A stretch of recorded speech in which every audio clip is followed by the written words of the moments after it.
পরিচয় আগে দেই। আমি জেলা লিগ্যাল এড অফিসার, আমি সিনিয়র সিভিল জাজ। আমার এখানে পারুল আক্তার, উনি অভিযোগ দিয়েছিল যে ওনাদের পারিবারিক জায়গা জমি নিয়ে বিরোধ, ওনার স্বামী মারা গিয়েছে। তো তার প্রেক্ষিতে এটা আসলে তাদের পারিবারিক একটা জায়গা জমি নিয়ে বিরোধ।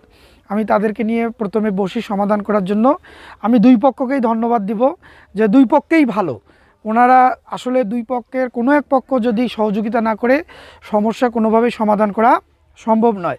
এখানে যিনি আছেন পারুল আক্তার, উনি এবং আমাদের প্রতিপক্ষ যিনি আছেন সম্পর্কে তারা দেবর ভাবি বা মানে বড় কিনা ছোট জানি না, যেটাই হোক তারা পারিবারিকভাবে এটা সমাধান চেয়েছে বলে সমাধান হয়েছে এবং করে দিয়ে আজকে আমরা এসে সরেজমিনে এটা মাপজোক করে দিয়েছি। আমার সঙ্গে এই পীরগঞ্জ থানার পুলিশ ওনারাও এসেছে, ওনাদেরকেও ধন্যবাদ। তারপরে আমিন ছিল, ওনাকেও ধন্যবাদ, এবং আমাদের সাংবাদিক ওনাকেও ধন্যবাদ, এবং এখানে যারা ছিল সকলকেই ধন্যবাদ। এবং সকলের কাছে আমি কৃতজ্ঞতা স্বীকার করছি যে এই বিষয়টি সমাধান হয়েছে।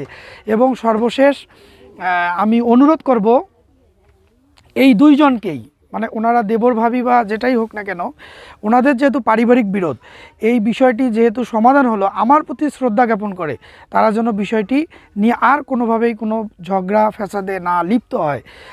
আমার একটাই উদ্দেশ্য, তাদের বিরোধটা চূড়ান্তভাবে সমাধান হোক। এবং আমরা জানি যে আমাদের মহানবী সাল্লাল্লাহু আলাইহি ওয়াসাল্লামও বলেছেন যে নামাজ রোজার চেয়েও বড় ইবাদত হচ্ছে মানুষের মধ্যে বিবাদ সমাধান করে দেয়া। তো সেই দায়িত্বটাই আমরা সবাই মিলে পালন করেছি, এবং এখানে যারা ছিল সেই সফলতার পেছনে সকলেরই অবদান আছে। কেউ একজন উত্তেজিত হলে তো সমস্যাটা সমাধান হতো না, তাই না? সেই জন্য সকলকে আবারও ধন্যবাদ। গভর্নমেন্ট 2000 সালে আইন পাশ করেছে যে যারা গরিব, অসহায় এবং ছোটোখাটো বিরোধগুলোর জন্য প্রচলিত আদালতে না যেয়ে সমাধান হতে পারে বা সুপরামর্শ দেওয়ার জন্য আপনারা আপনাদের গ্রামের কিংবা আপনাদের আত্মীয় স্বজনকে আপনাদের উদ্যত আহ্বান থাকলো, আপনারা কেউ যদি ক্ষতিগ্রস্ত হয়ে থাকেন, কেউ যদি আপনাদের মনে হয় যে টাকার কারণে আর্থিক কোনো বিচার পাচ্ছেন না, সীমাবদ্ধতা থাকে, আপনারা আমার অফিসের দরজা খোলা আছে।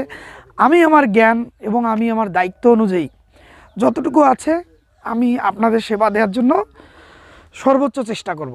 এবং আপনারা আমার অফিসে আসলে এটুকু আমি নিশ্চয়তা দিতে পারি যে আমার কাছে কখনো রাগ কিংবা কোনো কিছু শুনবেন না। আমার মনে হয় হাসি মুখেই আপনাদের আমি সেবা দেওয়ার চেষ্টা করব। এটা আমার আইনগত দায়িত্ব এবং নৈতিক দায়িত্বও বটে আর কি। হ্যাঁ, আপনারা ভালো থাকবেন, সকলকে ধন্যবাদ।